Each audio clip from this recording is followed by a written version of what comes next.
selves are worth coming back to, and that's enough. Okay, so first step, okay? I'm gonna walk you through it, and we're gonna do so well. Okay, first step is some breathing, but this step is optional because I know that sometimes breathing is just, can cause me even more stress, because it's like, you kind of like, 1, 2, you have to count, and it's just like, sometimes I'm just like, it overwhelms me. So you can skip ahead a few minutes, or maybe, 40 seconds.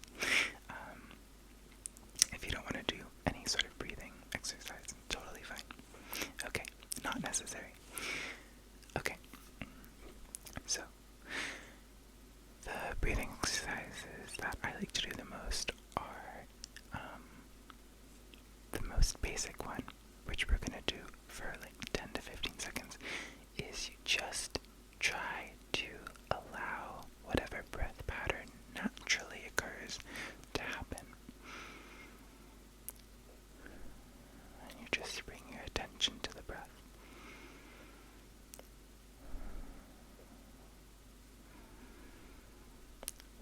And immediately you might feel some thoughts kind of coming up. And that's happening for me. Because at this point you're settling in and you're signaling some safety. And so your brain's going, are you sure? Are you sure? Are you sure it's safe? Are you sure it's safe? And it's gonna send you these fear signals, what if something's wrong? And so just allow it to come in. Just keep focusing on the breath. With me now. Okay. Now we're gonna try one that's pretty simple, but I kind of like this one. It's supposed to mimic what happens when you're crying, so this kind of so 2 fast breaths in through the nose, 1 long breath out through the mouth.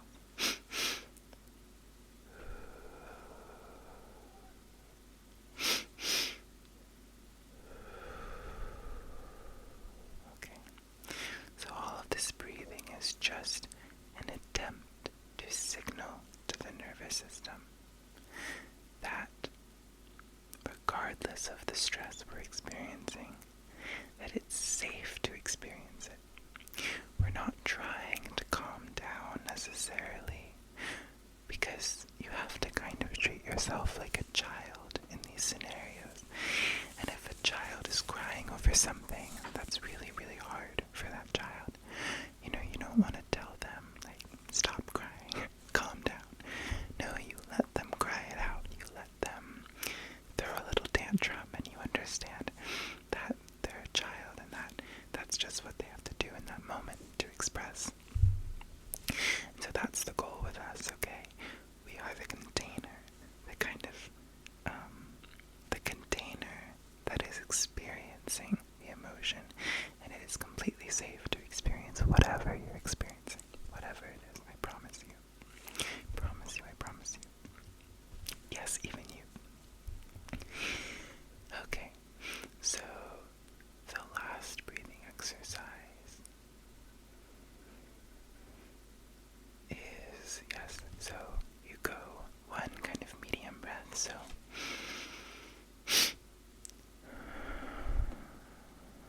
okay, so ready?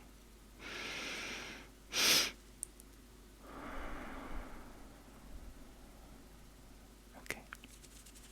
Good.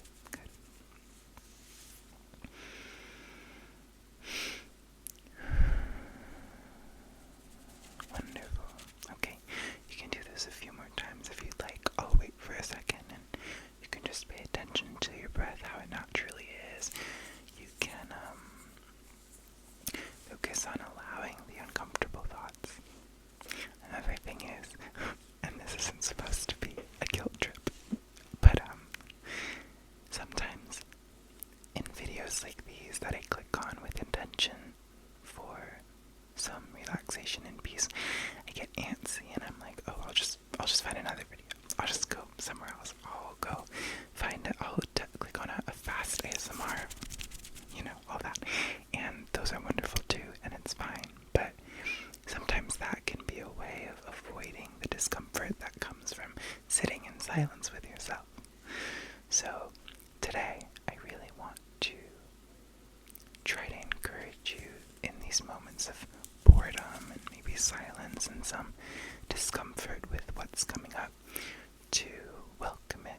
best you can. Okay, so now that the breathing is done, the next step is going to be, this gets maybe a little woo-woo, but it's helpful in my opinion.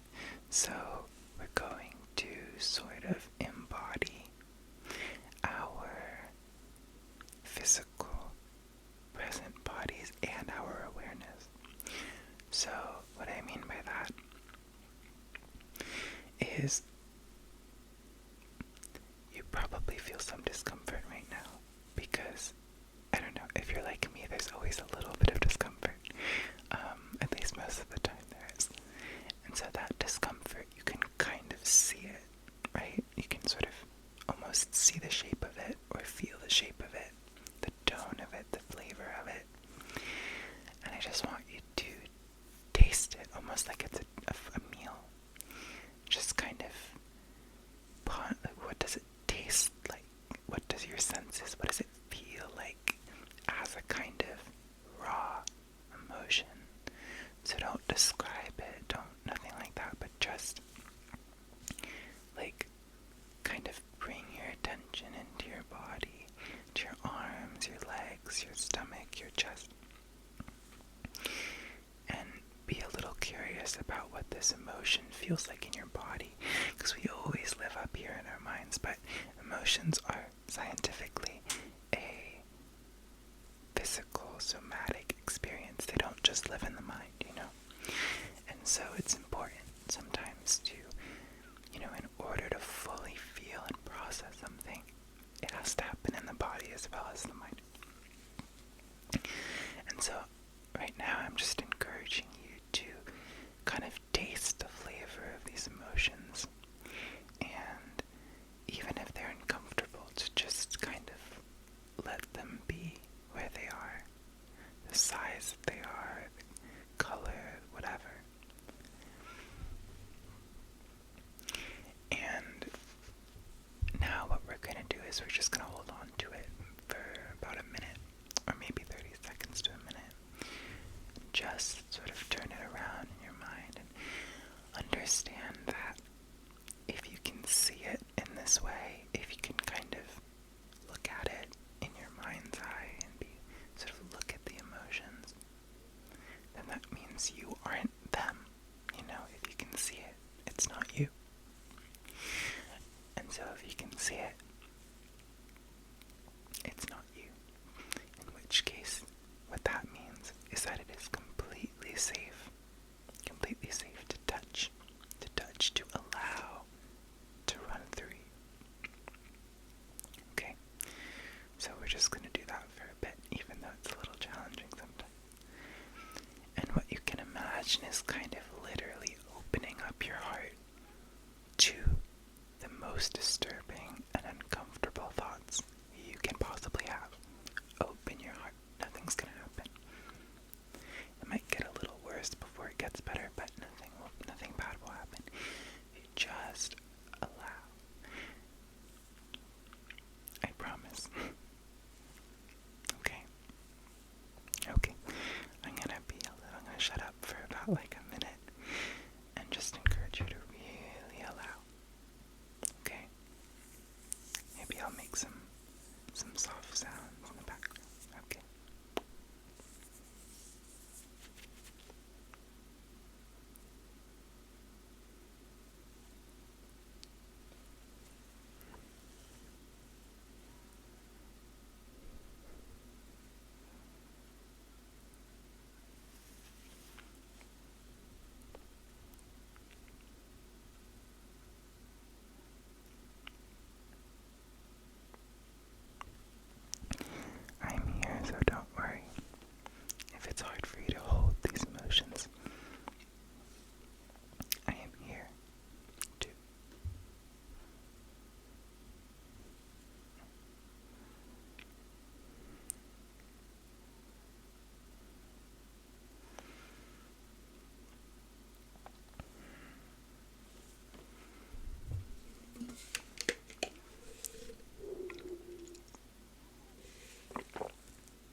virus coming after you in the eyeballs, you know. But okay, so the next step, I think, is going to be, let me think a little bit, because, like I said, we're doing this together, and I'm also trying to feel like myself, and so I am making this up on the spot.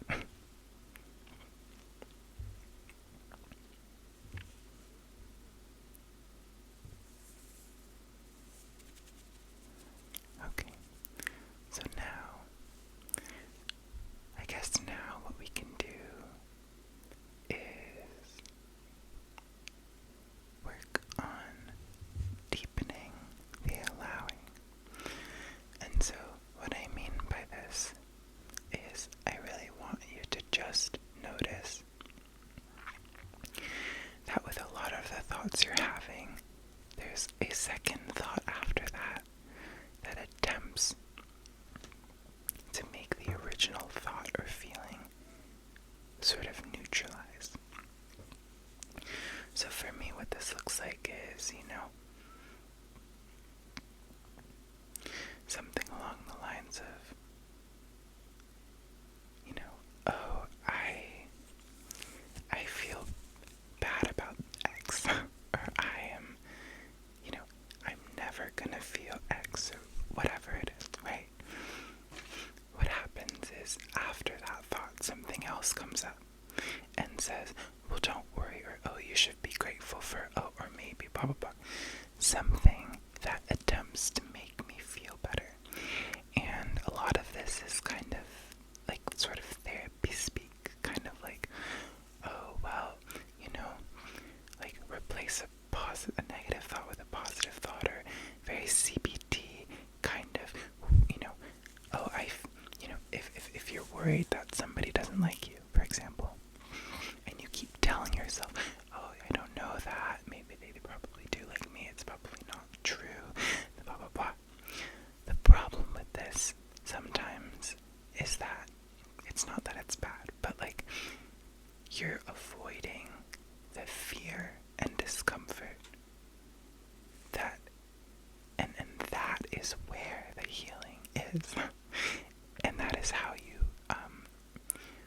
that is what is going to bring you back to yourself. So if you're spending time, for example, with the example of, and this works for everything, or I mean, definitely not everything, but a lot of things. I'm not a mental health expert, but if you're feeling like, oh, what if this person doesn't like me? And that thought is feeling a little irrational to you because there's really no evidence of this. But you just kind of have that, like, that fear. Telling yourself again and again, no, they probably do like me, and, analyzing what you've said to them and how you behaved, and, doing all this stuff to kind of ease your worry. If you face the worry and you experience it and you go, what if they don't like me? And you feel the pain and you allow it in, even though it's painful, but you don't brace, you just like allow it and open up to it, even though it's scary.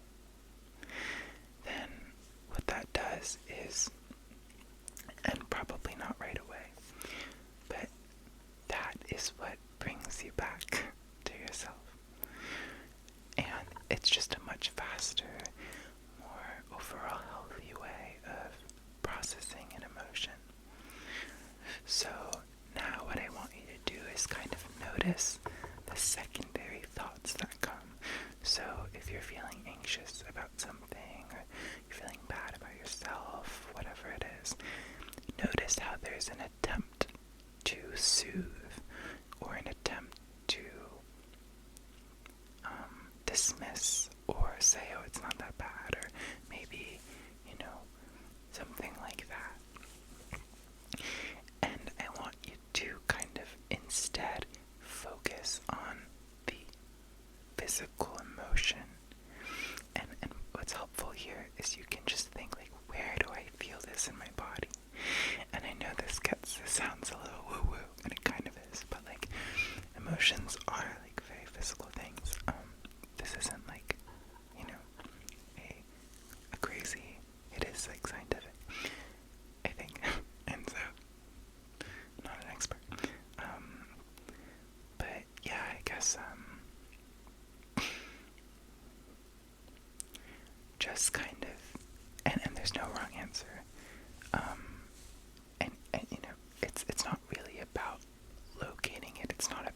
really finding it, making sure you're finding the right spot.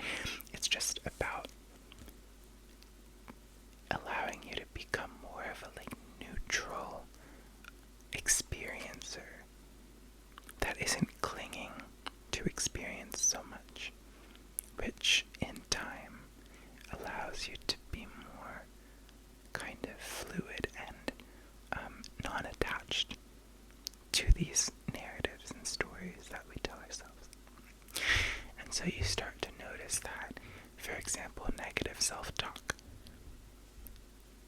starts to be perceived by your mind as suggestions, not the truth of what's happening.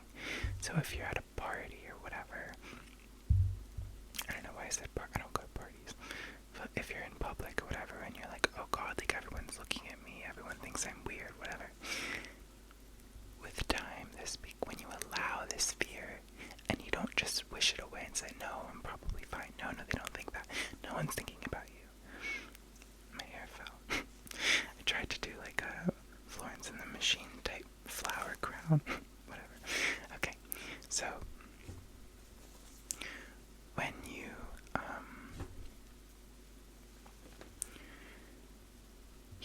when you push it away with those thoughts that are oh no, people probably thought I was fine, whatever, you're kind of denying yourself the opportunity to experience the fear and the shame, which ultimately is what allows you in the future to not have those emotions to begin with. Because when they're experienced enough and allowed, your brain recognizes that there was a prediction error, essentially. If your brain is telling you danger, danger, danger, and you react with, okay, I'm gonna allow this, it's okay to feel the danger again and again, eventually your mind goes, oh, she doesn't need an alert anymore for this specific scenario. So I want, for the next couple minutes, while I fix my hair, I just want you to kind of focus on your breathing, and then when something comes up, immediate dropping into the body and then allowing. So bring your attention down into the body. Try to locate the flavor, the texture, the location of the emotion.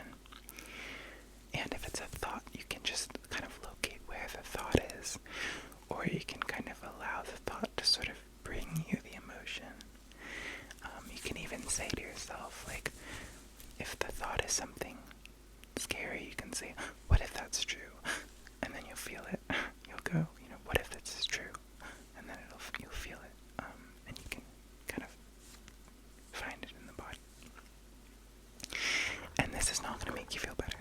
It's not going to make me feel better right away. It's a process that you kind of have to do day after day. But it's, in my opinion, the only way. Because it's the kind of most authentic way of allowing what's coming up to come up, and kind of trusting that your body is naturally trying to get back to wholeness all on its own, and you just have to kind of get out of your own way,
submitting, bowing to the forces at bay, and letting them do their thing, and trusting that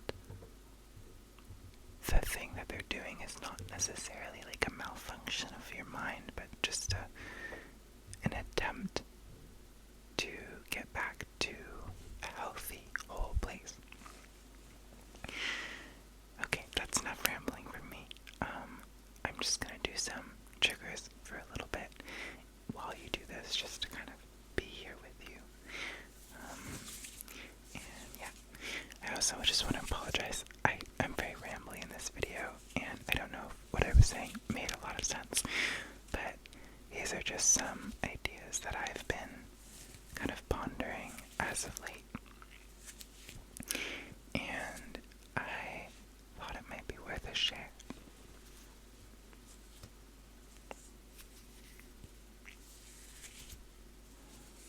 So then one more time. Emotion or thought comes up, something unpleasant. Step 1, drop into the body. Step 2, taste the feeling, the flavor of it, the texture, where, the location of it in your body. No right or wrong answers. You don't need to label it. It's just that thing. Just feel it. Allow it. And just continue to open yourself up to more and more and more. And more will probably come. Okay, and then that's pretty much it. I know it sucks because you want it to be like, and then you feel better, but not all the time. Sometimes. Okay. So I'll let you do that for a little bit.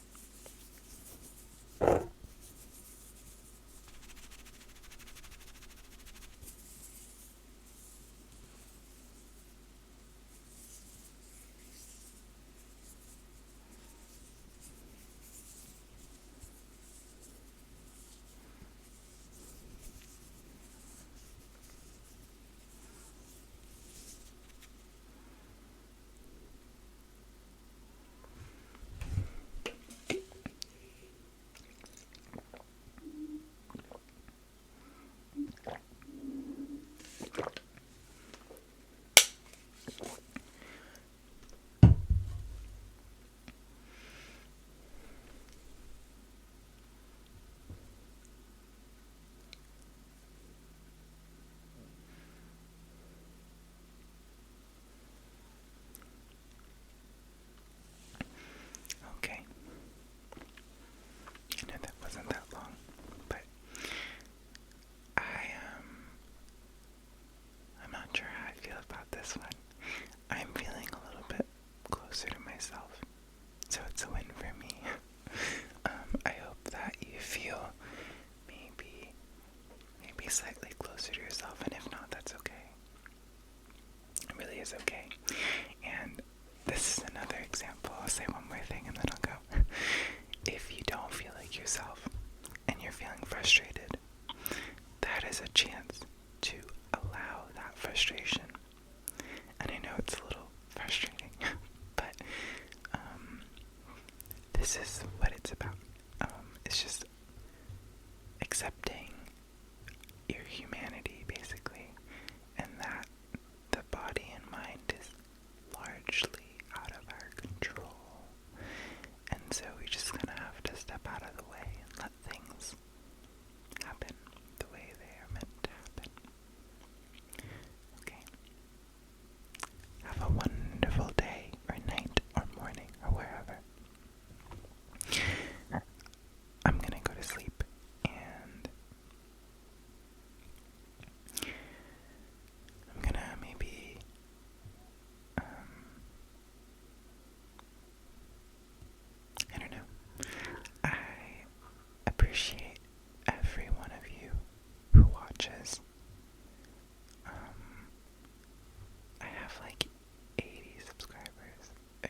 grand scheme, but to me, like, most of my videos now have over 100 views. I can't imagine standing in front of 100 people and speaking. So I very much appreciate it. It's extremely fulfilling already to make these videos. I'd love to get more creative with it. Try different backgrounds. Try fun outfits, things like that. Role plays, maybe. But, I guess tonight I didn't really know what I wanted to do, and I decided to just sit down and see what happens, and I figured the most authentic thing I could do was to express that I was feeling a little